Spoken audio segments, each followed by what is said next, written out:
जय श्री राम। परम प्रिय मेरे भाई बहन, एक प्रश्न बहुत तेजी से आ रहा है और बहुत दुविधा का कारण बना है। कई लोगों ने पूछा भी कि जो गर्भवती माताएं बहनें हैं अथवा जो पीरियड्स में हैं वो लोग हरतालिका व्रत और आगे गणेश चतुर्थी का व्रत कैसे करें अथवा ना करें। तो व्रत करने में कहीं कोई दोष नहीं है। दोष किसमें है? पूजा करने में है। तो पूजा हमें नहीं करना है, पूजा के किसी भी सामग्री का भी स्पर्श नहीं करना है। ना करें, आपके निमित्त कोई और भी ना कर पाए कोई बात नहीं है, करे तो बहुत ही उत्तम है। लेकिन हमें आगे बढ़ कर के कि दूर से इधर से उधर से ये सब हमें नहीं करना चाहिए और व्रत हमें अवश्य करना चाहिए। व्रत में भी स्थिति कैसी होनी चाहिए? हमारे अगर पीरियड्स काल है तो कोई बात नहीं है, तो आम बात हुई, साधारण बात हुई। पर अगर पेट में शिशु है, गर्भवती माताएं बहनें हैं, तो उन्हें अपने मंत्र के हिसाब से, अपने शारीरिक स्थिति के हिसाब से, चूँकि आपका ग्रहण किया हुआ भोजन उस बच्चे को मिलता है, उस शिशु को मिलता है, तो इसलिए आप निराजल बिल्कुल ना रहें। डॉक्टरों की सलाह पे, या डॉक्टर लोग तो अपने हिसाब से कहते ही हैं, पर आप स्वयं अनुभव कीजिए कि आप किस रूप में स्वस्थतापूर्वक व्रत कर सकती हैं। तो ऐसी स्थिति में निर्जला व्रत ना करें। और उसके बाद हाँ, नारियल पानी है, जल है, दूध है और उसके बाद में फ्रूट्स इत्यादि है, ऐसा लेकर के व्रत रहें।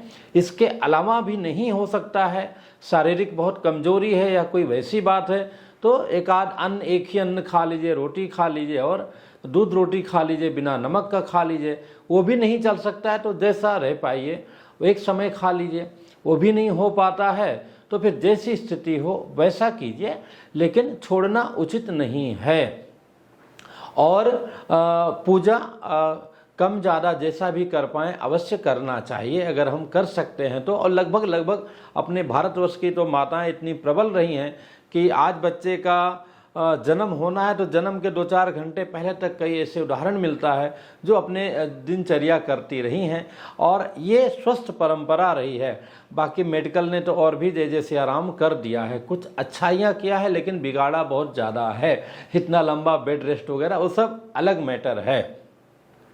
और जो अपना कह सकते हैं पीरियड्स काल में हैं तो उनको बिल्कुल जो है मिनिमम 5 दिन तो बिल्कुल पूरी तरह से हमें बराना ही चाहिए। जैसा कि मैंने पहले निवेदन किया, ना पूजा कोई कर पाए, किसी से आप करवा पाएँ कोई बात नहीं है, पर वो करने जा रहा है, आपने थाली पकड़ लिया, उसको चावल धो के दे दिया, ये कर दिया वो कर दिया, ये बिल्कुल 5 दिनों तक हमें नहीं करना है। शारीरिक रूप से अगर हम स्वस्थ नहीं हैं तो 6 दिन तक भी, 7 दिन तक भी, ऐसा बिल्कुल 7वां दिन भी है। और अगर हम शारीरिक रूप से स्वच्छ नहीं हैं तो हमें उसमें भी इस प्रकार के कार्य को बिल्कुल नहीं करना है। करना क्या है? व्रत करना है, व्रत के नियम का पालन करना है, लेकिन पूजा पाठ या उससे संबंधित कोई भी कार्य नहीं करना है।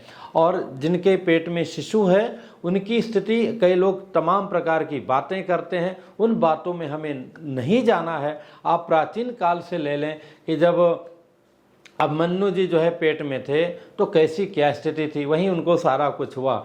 यही नहीं, जब ध्रुव महाराज अपने पेट में थे, माता के पेट में थे, उस समय माँ तमाम संतों के साथ में रहती थी, प्रवचन सुनती थी और भगवान के नाम का जप करती थी, जिसके फलस्वरूप जो है ध्रुव जी आए। उसी प्रकार से प्रहलाद जी की माता जी भी परम तपस्या करके, और कैसे कैसे वो जब पेट में थे तभी तपस्या की, तो उसके फलस्वरूप जो है प्रहलाद जी का जन्म हुआ। यही नहीं, बहुत सारे उदाहरण आपको मिल जाएंगे।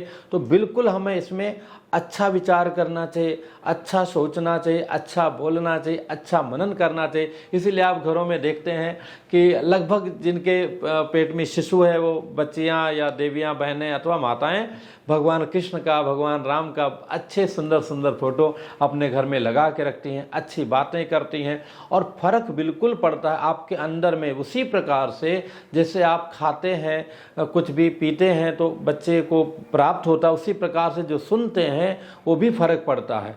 उसका सबसे अच्छा उदाहरण उसके जन्म के बाद देखिए, 6 महीना 8 महीना बोल नहीं पाता है, भावनाएं व्यक्त नहीं कर पाता, पर धीरे धीरे आपको मोबाइल चलाते देखेगा तो भी उंगली से ऐसे ऐसे चलाना शुरू कर देता है। तो फर्क पड़ता है हमारे आचरण का, हमारी सोच का। तो ऐसे में जब पेट में हमारे शिशु हो तो हमें बिल्कुल जो है विशेष सत्कर्म, अच्छी बातों का मनन करना चाहिए। वीरांगनाएं माताएं थीं पहले तो उस तरह का चिंतन करती थी, जो भक्तमती माताएं थी उस तरह का चिंतन करती थी, और उस प्रकार का परिणाम बाद में देखने को मिलता रहा है। इसीलिए जो है हर माता की पूजा होती थी। राम जी से ज़्यादा महत्व देखा जाए कौशल्या माँ को दिया गया है। हालांकि माता पिता ने राम जी के जन्म के पहले ही पूर्व जन्म में तपस्या किया था, उस जन्म में भी जो है यज्ञ किया, तब राम जी हमारे आए। उसी प्रकार कन्हैया के असली माता पिताजी और दूसरी माता पिताजी कितनी तपस्या किए हैं आप सभी लोग जानते हैं। इसलिए हमें अनर्गल बातों में नहीं आना है। बहुत सारे कंफ्यूज करने वाले इतने वीडियोज पड़े हैं, उस पे नहीं आना है। अपने सत्कर्म को करते रहना है, पर स्वास्थ्य को देखते हुए। जय श्री राम। पुनः मिलूंगा एक नई जानकारी के साथ में।